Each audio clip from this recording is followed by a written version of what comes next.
যদি হঠাৎ করে মেহমান চলে আসে তাহলে কিন্তু খুব তাড়াহুড়োর মধ্যে পড়ে যেতে হয়। মেহমানকে আগেই দাওয়াত দিয়েছিলাম, কিন্তু মেহমান হঠাৎ করে 10টার সময় ফোন দিয়ে বলে আসবে। আমি কিভাবে তাড়াহুড়োর মধ্যে সব কাজগুলো গুছিয়ে নিলাম, তাই নিয়ে এসেছিলাম ছোট একটা ভিডিও। হ্যালো এভরিওয়ান, আসসালামু আলাইকুম, welcome to our new another blog. এই যে সকালবেলা ঘুম থেকে উঠেই নাস্তার জন্য এখানে কিছু খাবার গরম করে নিয়েছিলাম, কিছু গরুর মাংস ছিল সেটাও গরম করে নিলাম, চা বানিয়ে নিলাম, সাথে কিছু রুটি পরোটা ভেজে নিলাম। নাস্তা খাওয়ার একটু পরেই হঠাৎ করে আমার ননদ ফোন দিল যে ওরা আসবে। আমি ওদের আগের রাতেই বলেছিলাম আসার কথা, তো ওরা তখন আমাকে শিওর বলেনি যে আসবে, কখন আসবে বা আসতে পারবে কিনা। তো কি আর করা, তাড়াহুড়া করে ফ্রিজ থেকে সব কিছু নামিয়ে নিলাম।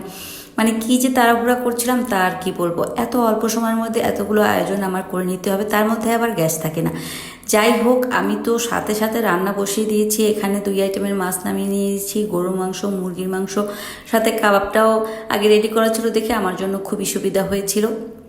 তো সব কিছুকে গুছিয়ে নিলাম, তারপরে রান্না শুরু করে দিলাম। প্রথমে এই যে এখানে বড় একটা রূপচাঁদা মাছ ছিল, সেটাকে ফ্রাই করে নিব। ফ্রাই করবো না, এটাকে আমি দোভাজি করব, মানে একবার ভেজে তারপরে আবার পেঁয়াজ মশলা দিয়ে একটু হালকা ভুনা ভুনা করব।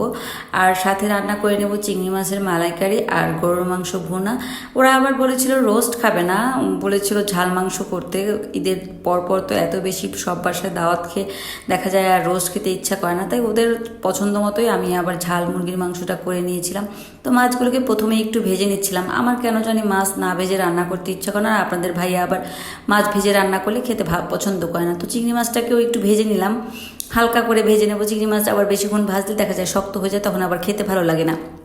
তো চিংড়ি মাছটাকে আমি খুব সুন্দর করে একটু হালকা করে এপিট ওপিট করে ভেজে নিচ্ছি। চিংড়ি মাছটা চুলায় বসিয়ে দেবো। কী যে তাড়াহুড়া করছিলাম, মানে দেখা যায় 2টার মধ্যে মেহমান চলে আসে, তার মধ্যে আবার বাসাটাকেও খুব সুন্দর করে গুছিয়ে নিতে হয়, আর অন্যান্য কাজ তো থাকেই। তো এর মধ্যেই তাড়াহুড়া করে রান্না করছিলাম। প্রিয় মানুষগুলো আসবে, তাদের জন্য ভালো মন্দ আয়োজন করে টেবিল ভর্তি করে খাবার খাওয়াতে পারলে আমার যে কি ভালো লাগে। আমি জানি আমার মতো অনেকেই খুব পছন্দ করেন সবার যে মেহমান আসলে টেবিল ভর্তি করে খাবার দিয়ে তাদের আপ্যায়ন করতে। তো আমি যতটুকু পেরেছি এতটুকু সময়ের মধ্যে ততটুকুই করেছি, তাতেই তারা অনেক খুশি। আর ওরা, আমার ননদ তো দেখা যায় আমি যাই করি তাতে ওরা অনেক বেশি খুশি হয়। ননদ বোনের মতো, তবে যদি সেই সম্পর্কটা ঠিকভাবে বজায় রাখা যায়, আমি চেষ্টা করি সবসময় আমার বোনের মতোই ওদের চাহিদাগুলো বা ওরাও আমার চাহিদাগুলো খুব সুন্দরভাবে পূরণ করতে পারে, ওদের সাথে আমি মিলেমিশে থাকতে পারি। মাশাল্লাহ, সবাই দোয়া করবেন আমাদের জন্য। এদিকে যে ওরা বলেছিল ঝাল মুরগি মানে চিকেন কষাটা খাবে, রোস্ট খাবে না, তো এদিকে আমি আবার 2টো মুরগি কেটে তারপরে খুব সুন্দর করে কষিয়ে নিয়ে আমি ঝোল দিয়ে দিয়েছিলাম। তবে আজকে মুরগির মাংসে আমি একটু আলু ব্যবহার করেছিলাম। বেশ কয়েকদিন যাবৎ গরুর মাংস বা রোস্ট খাওয়া হচ্ছে, আলু দেওয়া হচ্ছে না।